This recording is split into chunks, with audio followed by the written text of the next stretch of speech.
day before practice and the spacious pits at the Gilles Villeneuve circuit are abuzz with mechanics tackling jobs as complex as the sport's space-age technology demands. Most of the teams have been here since the beginning of the week to adjust to the time difference, and the engineers make use of the extra hours to double-check the machinery ahead of 5 rigorous practice sessions and, of course, the race itself.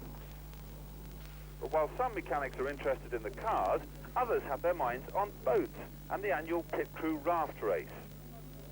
Nigel Mansell looks on as his Ferrari mechanic Luca Sociali unveils a revolutionary new design for this year's race. The Ferrari craft is somewhat against the spirit of the event. It's more of a powerboat than a raft. The Arrows mechanics demonstrate a balance problem aboard their less streamlined vessel, which looks uncannily like an unmodified packing case.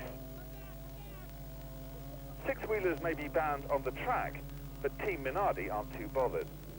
The boys from Maranello obviously had trouble translating the word rowing. Instead, their power comes from a converted generator. That makes the pilot's job somewhat simple, but he was cheered on nonetheless. Just as on race day, pit stops are a vital part of this event. 100 metres from the start, Luca Sociali docks the Ferrari and disembarks to claim a piece of ribbon, and then it's back on board for the homeward leg. No real need for speed at this point. The opposition are way up the creek with precious little means of propulsion, certainly none to compare with the Maranello two-stroke.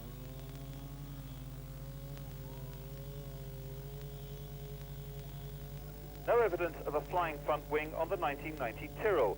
In fact, nothing flying about this vessel, although the boys from Ockham are in second place. Last year, Williams won this race and the Grand Prix. This time, they're back in third. 50 metres and at least 5 minutes ahead of the pack, the revolutionary new Ferrari cruises to victory. Signor Sociali needs his 5-minute lead to clear off before the protests start. In second place, the moral victors from Team Tyrrell, while the Arrows boat has never really behaved like anything other than a big wooden box. Ferrari, meanwhile, nurse their winning design out of the water.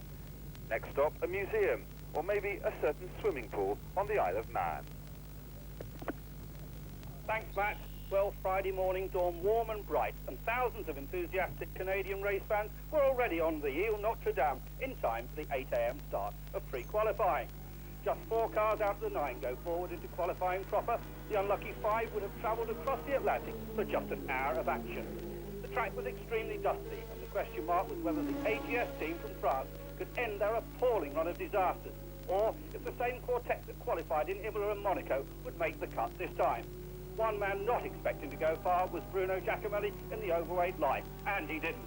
The team may soon switch from their underpowered W12 engine to a Judd V8. While life struggled, Europe looked promising, with Roberto Moreno's relationship with top Dutch engineer Kees van der Grint paying dividends.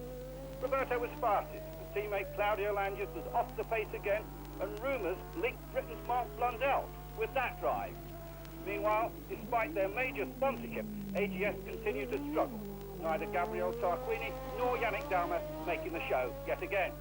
One Frenchman who did make it was Oliver Griard in the Osella. He was untroubled as he lapped in 1 minute 28.6. With points in Monaco, Lola will almost certainly be excused pre-qualifying after Silverstone. Both cars made it through again, so let's check on the time. The pre-qualifiers were Moreno, Griard, Suzuki, Bernard, while Tarquini was out by just 100th of a second. Also out, Dalmas, Gasho, Langes and Giacomelli, who was well off the pace. Well, one man who doesn't have to worry about pre-qualifying, for the moment at least, is the Onyx driver JJ Letho. Andrew Marriott caught up with him yesterday and asked him for his thoughts on the season so far. This year has been a little character building for you, a change in the ownership of the team. Things are pretty difficult, aren't they? Well, they are at the moment. I just wish they could go a little bit better, but just, you know, the team is changing the headquarters at the moment, and I don't know how many people is coming to Switzerland and that kind of things, but we will see what's going to happen. We just have to try our best all the time. Brazil was obviously the low spot for you, but the car does seem to have improved. What's been done to it? Well, actually we did the first test this year before the Imola race, and we improved the car quite a lot. And then we got the new cars and new chassis, and it's a little bit better than before, but still we should get a little bit more testing and driving around. It's always difficult to come to the races, you know, and try to learn the circuit and then try to get the settings for the car as well. What's your hopes? realistically for the rest of the season? Well, for the rest of the season, I don't know. We're just trying to do our best with Monteverde Onyx team, and next year everything is open at the moment, so I'm looking forward. Unfortunately, technical problems have intervened and we are unable to bring you pictures of first qualifying. Nevertheless, we have all the times for you, but no great surprises. Ayrton Senna is on the provisional pole with the fastest ever lap of the Montreal track of 1 minute 20.399. But only a fraction slower was teammate Gerhard Berger, now much more comfortable in the Marlboro McLaren. In the closing seconds of qualifying, Alan Prost annexed third spot with his Ferrari. The Benettons of Sandro Nannini and Nelson Piquet were fourth and fifth fastest. Thierry Boutsen, last year's winner, is sixth quickest for Williams, ahead of Nigel Mansell's Ferrari and the Tyrrell of rising star Jean Alesi.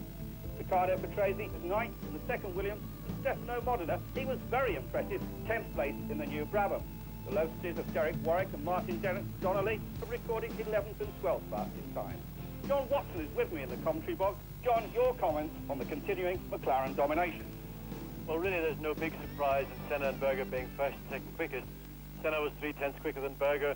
I think tomorrow, on Saturday, we might see him even breaking that 1 minute 20 barrier, which will be pretty impressive to watch. But really, the team that I think are looking stronger and stronger are the two Benettons of Nannini and Piquet. And I think by the time we come back to Europe in 2 races, we're going to see those cars, in fact, challenging for the lead at the front. Thanks very much, John. Well, hopefully our technical gremlins will disappear and we can bring you pictures of final qualifying. But for now, it's goodbye from me, from John and Matthew.